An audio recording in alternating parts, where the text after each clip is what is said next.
Greasy hands and a mountain of eviction notices were all Caspian Fisher had to his name until a sleek, damaged Maybach sputtered into his crumbling Chicago auto shop. Fixing that engine cost him his last dime, but the man behind the tinted glass paid him back in dangerous, unimaginable ways. Caspian Fisher wiped a streak of Pennzoil from his forehead, leaving a smudge of black across his pale, exhausted face. The digital clock on the wall of Fisher Auto Repair flickered its red neon tubes, buzzing violently, before settling on 1:14 a.m. The shop, nestled in the forgotten industrial fringes of Chicago's Lower West Side, was a relic. It was a cavern of cracked concrete, echoing with the ghosts of a booming manufacturing era that had long since abandoned the city. On the cluttered desk in the corner sat a stack of final notices from Chase Bank and a handwritten, violently scrawled note from Mickey Sullivan, a local loan shark who lacked the patience of corporate banks. Mickey had promised to return by sunrise to collect the $40,000 Caspian owed, or he was going to collect Caspian's hands instead. Caspian stared at his hands. They were calloused, scarred, and completely broke. He was just about to pull the heavy corrugated metal shutter down for the night when the chaotic sound of grinding metal and a sputtering V12 engine tore through the quiet street. Caspian paused. Out of the dense, freezing fog rolled a midnight black Mercedes Maybach S680. It was a $300,000 fortress on wheels, but right now it was limping. Smoke billowed from beneath the expansive hood, and the front left tire was riding entirely on a mangled custom rim, sparking aggressively against the asphalt. The luxury sedan lurched into Caspian's open garage bay and died with a heavy metallic hiss. For a moment, Caspian didn't move. Cars like that didn't belong in this neighborhood. Usually when a vehicle worth more than Caspian's life rolled down Halsted Street at 1 a.m., it meant someone was about to disappear. He instinctively reached for the heavy iron tire iron resting on his workbench. The driver's side door swung open. Instead of a heavily armed hitman, a woman stumbled out. She was breathtaking even in her absolute panic. She wore a tailored ivory cashmere coat, something out of a Tom Ford catalogue, that was severely out of place amidst the grease and grime of the shop. Her dark hair was disheveled, and her hands shook violently as she clutched a dead iPhone. "Please," she gasped, her voice trembling, but carrying an unmistakable air of authority. "I need help. The car just died. I think I hit something on the expressway, and it's completely unresponsive." Caspian slowly lowered the tire iron. "Lady, this isn't exactly a neighborhood you want to be stranded in at this hour. You need to call a tow." "My phone is dead," she said, stepping closer, her eyes darting nervously toward the foggy street outside. "And I can't wait for a tow. I need to keep moving. I have money. Whatever it costs, just get it running. Please." Caspian sighed, tossing his rag onto the workbench. "Pop the hood." As she fumbled with the latch, Caspian grabbed a heavy-duty flashlight and moved toward the smoking beast. He lifted the massive hood, waving away the thick, acrid cloud of burning coolant. He flashed the beam deep into the engine bay. The serpentine belt had completely shredded, likely due to a seized pulley, and the radiator was punctured, bleeding bright green fluid all over the shop floor. "You didn't hit a pothole?" Caspian muttered, his trained eyes catching the jagged, precise hole in the aluminum radiator. "This looks like a bullet hole. A high-caliber one, too. It pierced the housing and chewed up the belt." The woman went rigid. She didn't gasp, nor did she act surprised. The silence that followed was heavier than the engine block in front of him. "Can you fix it?" she asked, her tone suddenly shifting from panicked to dangerously cold. "Radiator's shot. Belt is gone. The rim is completely destroyed." Caspian listed, shaking his head. Even if I had the parts for a Maybach, which I don't, this is a 6-hour job. You have to, she insisted, stepping into his personal space. Up close, Caspian could smell her perfume, a mix of vanilla and something sharp like ozone. I know this shop. My father said Fisher Auto was the best in the city 20 years ago. If you are a Fisher, you can fix this. Caspian swallowed hard. His father had built this place, but his father was gone, leaving him nothing but the building and the debt. He looked at the woman, really looked at her. Beneath the expensive clothes and the demanding posture, she was terrified. Someone was hunting her, and if they caught up to her here, Caspian knew he would be collateral damage. I don't have Maybach parts, Caspian said quietly. But I have an old universal aluminum radiator in the back I was saving for my Ford F-150. I might be able to custom weld the brackets to fit. As for the belt, I can jury-rig a heavy-duty industrial band to get the water pump and alternator turning. It won't be pretty, and you won't be able to go over 60, but it'll get you out of Chicago. Do it, she said instantly. For the next 3 hours, Caspian worked like a man possessed. He dragged his heavy welding rig over sparks, illuminating the dim garage, as he fabricated crude but effective mounts for the replacement radiator. He worked in complete silence, deeply aware of the woman pacing nervously near the rear of the shop, constantly checking the foggy street outside. He replaced the shredded tire with a standard, cheap spare he found in his scrap pile. It looked ridiculous on the Maybach, but it held air. By 4:30 a.m., Caspian tightened the last clamp on the coolant hose. He slammed the heavy hood down. "Start it," he ordered. The woman slid into the driver's seat and pressed the ignition. The V12 roared to life. It sounded a little rougher than it should have, thanks to the makeshift belt, but the temperature gauge remained steady. She stepped out, reaching into her coat pocket. She pulled out a sleek leather Prada wallet and opened it.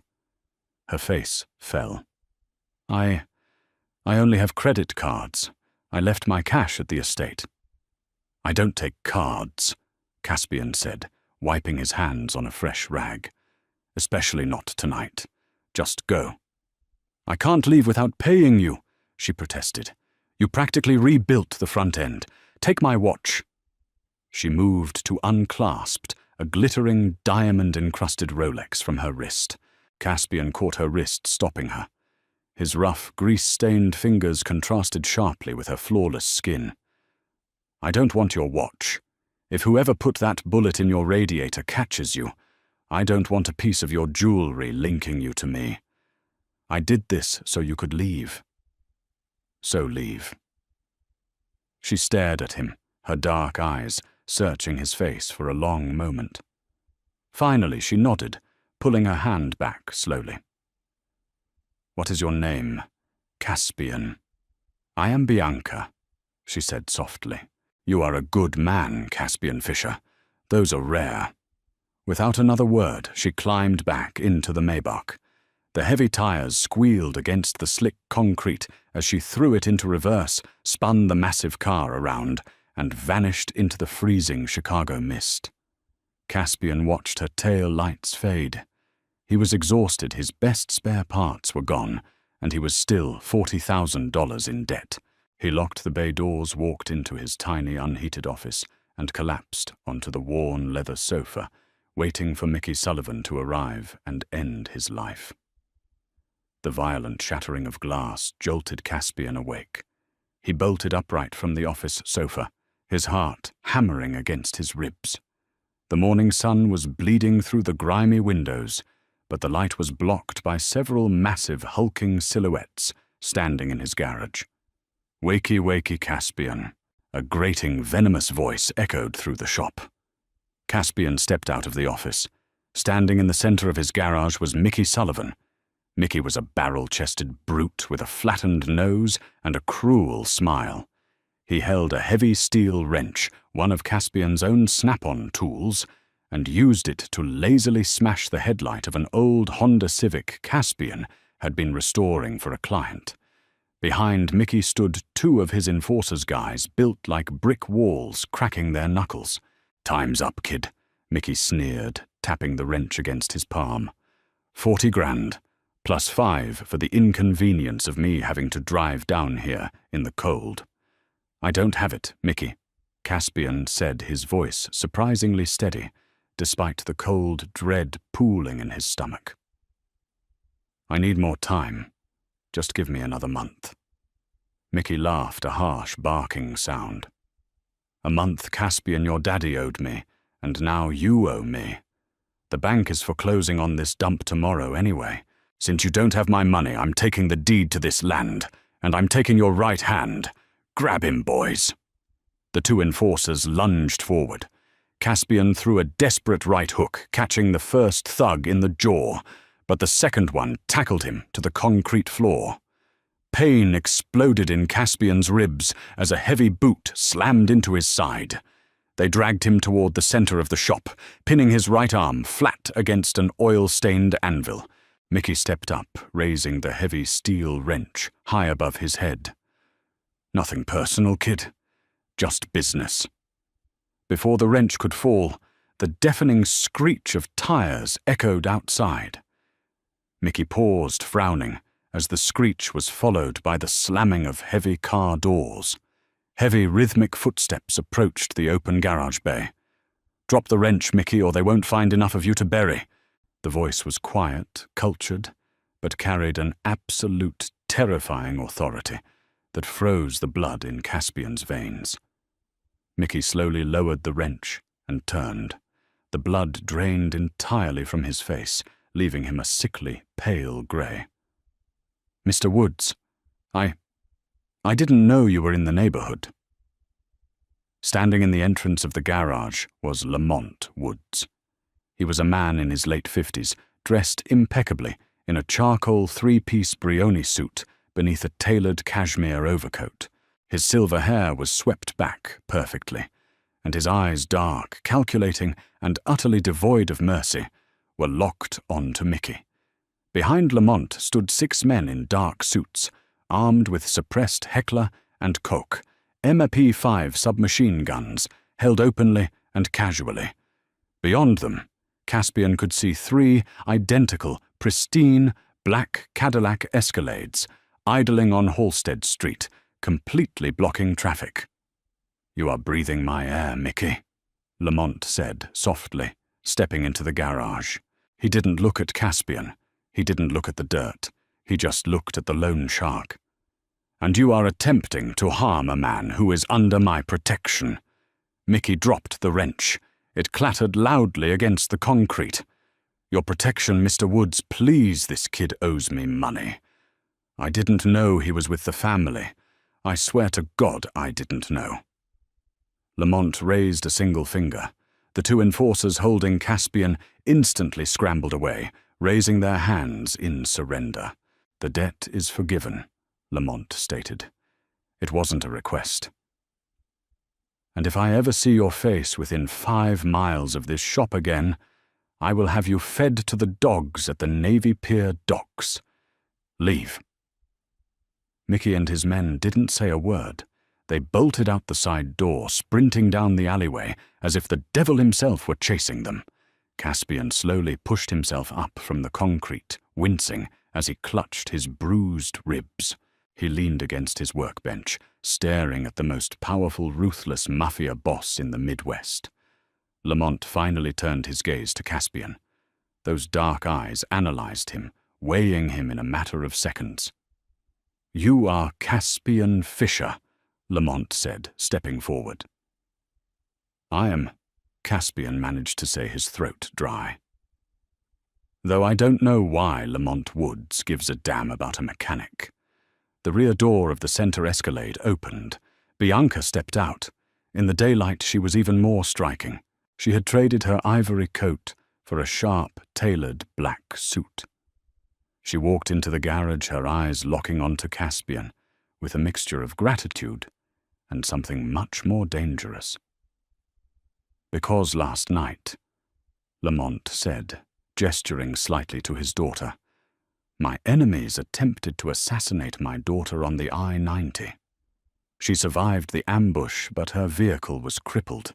She sought refuge in this absolute miserable excuse for a neighborhood, and instead of taking advantage of her, robbing her, or selling her out to the men hunting her, you protected her. Caspian looked at Bianca.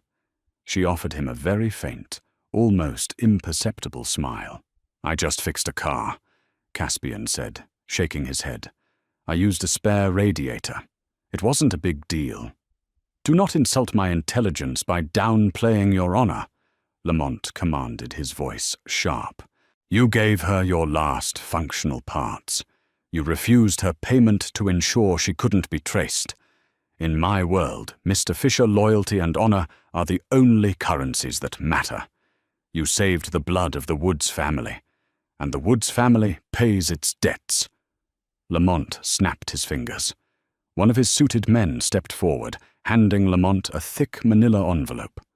Lamont tossed it onto Caspian's desk. It landed heavily, scattering the eviction notices.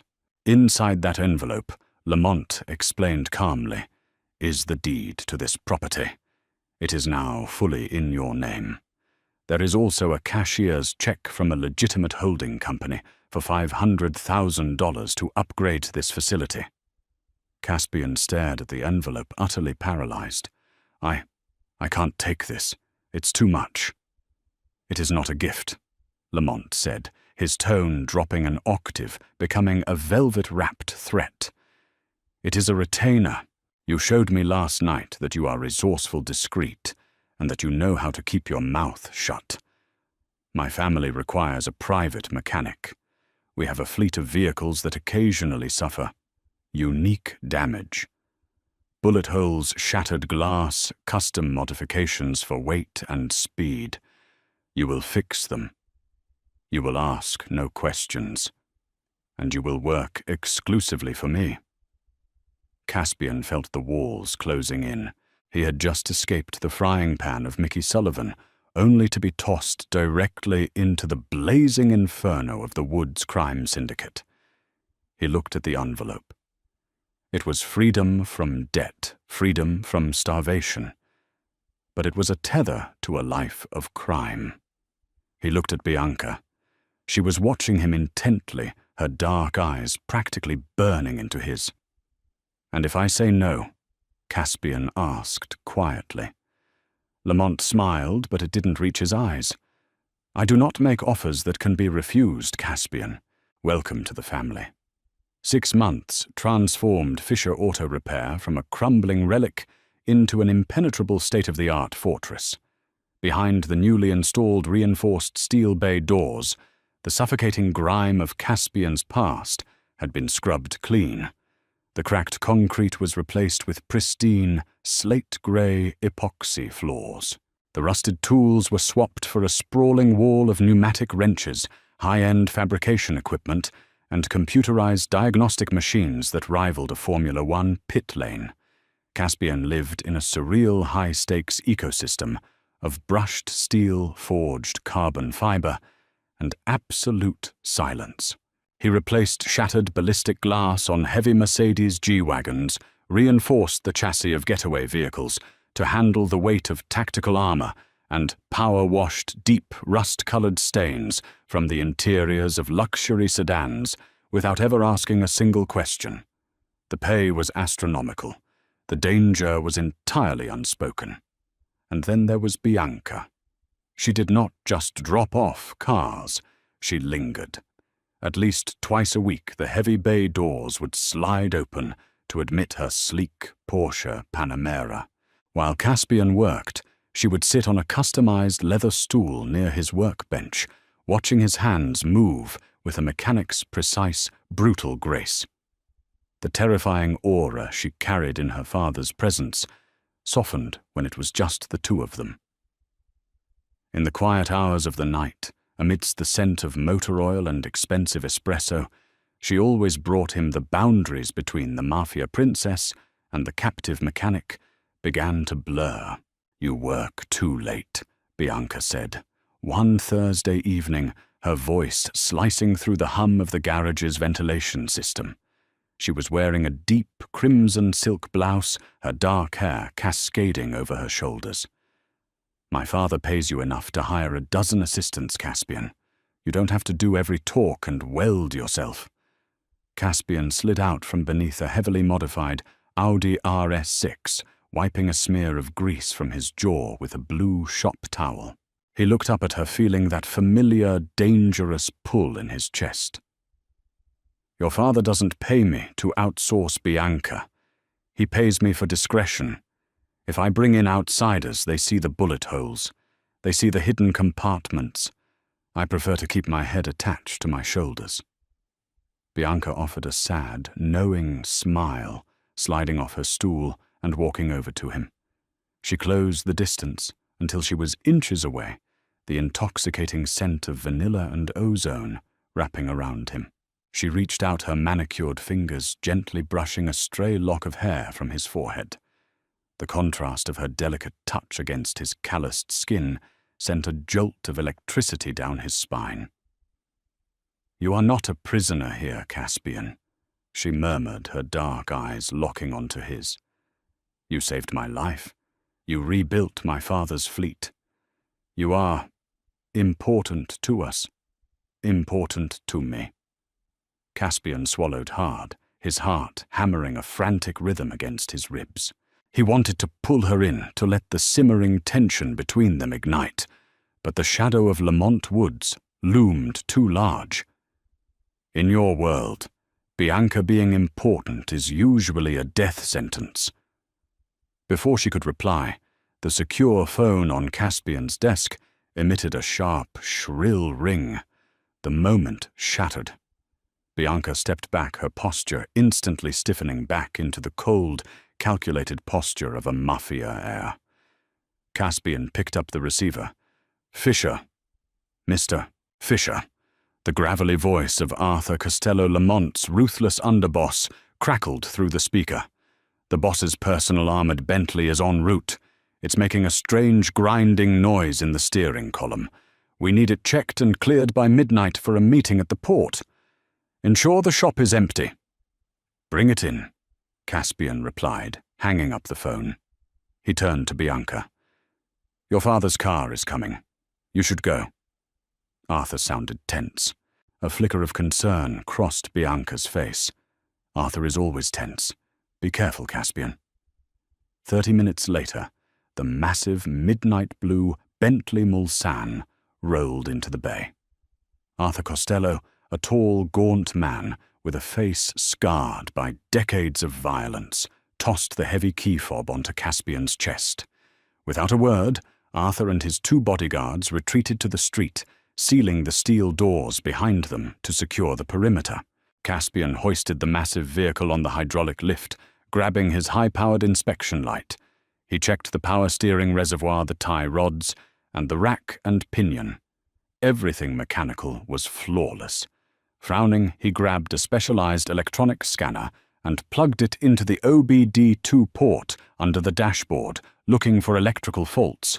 The scanner immediately threw a bizarre error code he had never seen before, an anomaly drawing massive power from the ignition relay, completely bypassing the car's security firewall. Caspian grabbed a screwdriver and carefully popped off the panels beneath the steering column. He shined his light into the labyrinth of wires. His breath caught in his throat, tucked deep behind the digital cluster, wired directly into the ignition switch, and the steering angle sensor was a block of military-grade C4 explosive. A small blinking red LED pulsed steadily alongside a GPS trigger. It was a sophisticated, perfectly executed trap. The bomb wasn't set to a timer. It was rigged to detonate the moment the steering wheel was turned a full 90 degrees while the engine was running.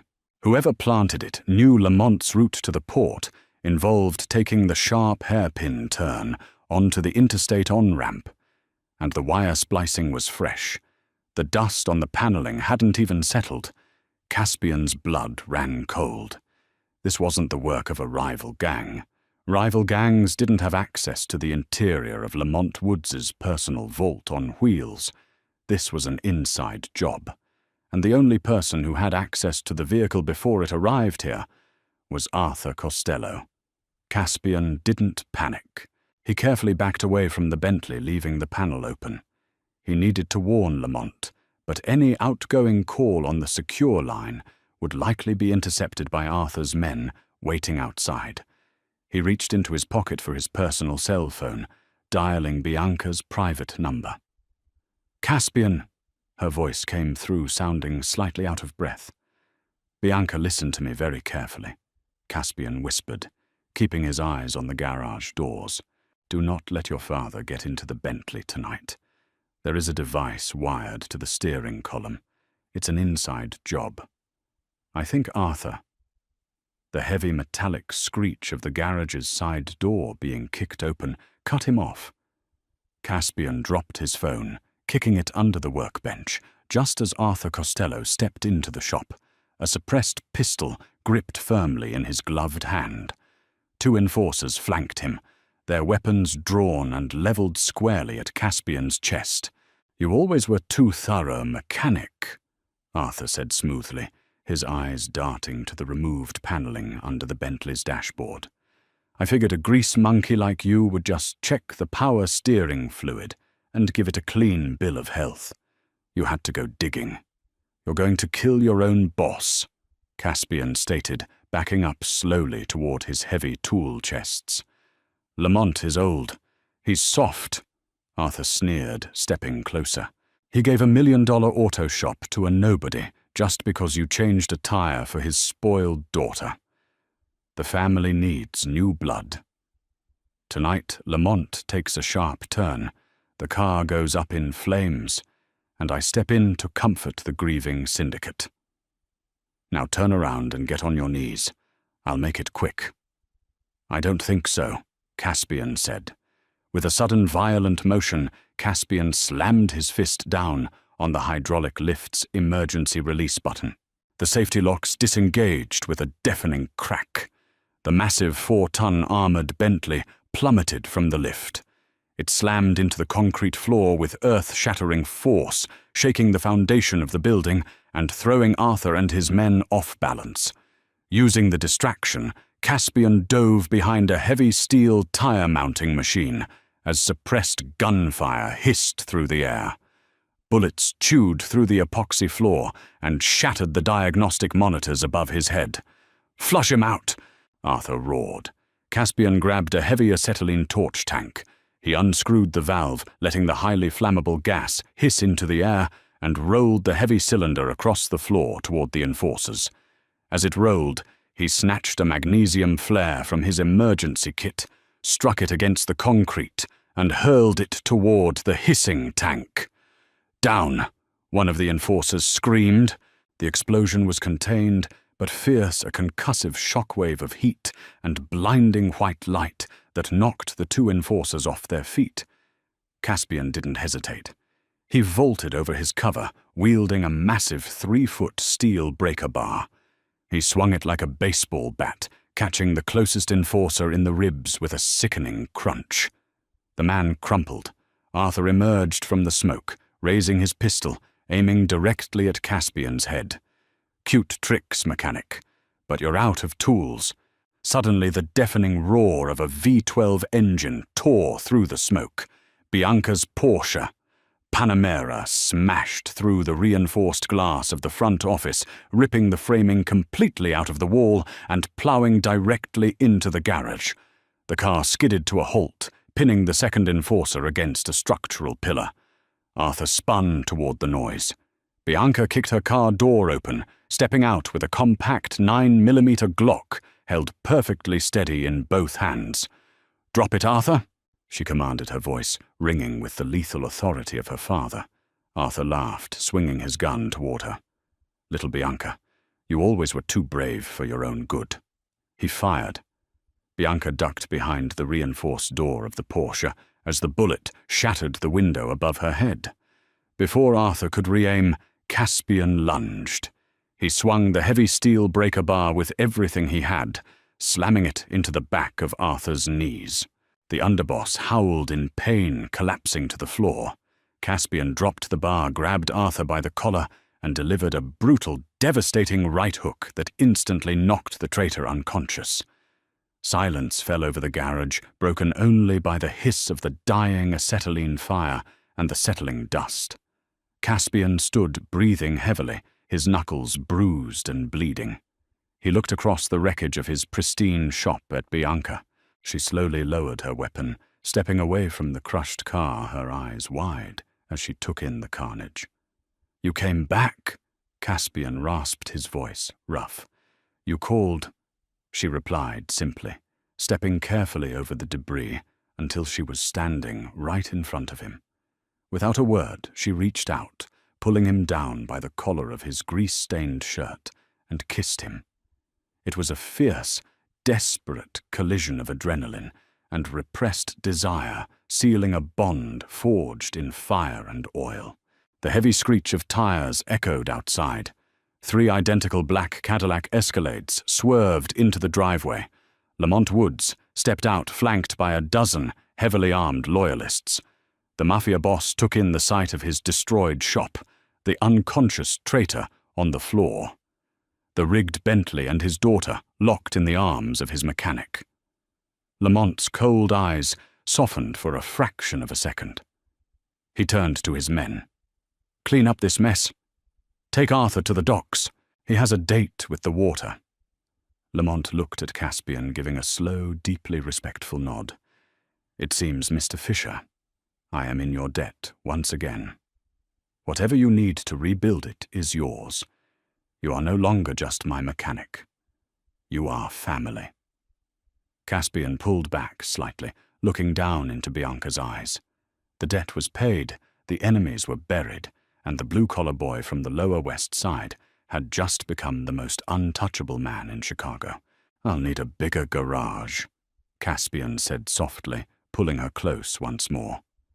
Did Caspian's ultimate choice to embrace the underworld for love leave you breathless if you enjoyed this gripping tale of loyalty, high-stakes mafia drama, and forbidden romance? Hit that like button and share it with fellow fiction lovers. Don't forget to subscribe to our channel for more thrilling, pulse-pounding audio stories delivered straight to your feed. Drop a comment below, telling us what you would have done in Caspian's shoes, and stay tuned for our next cinematic adventure.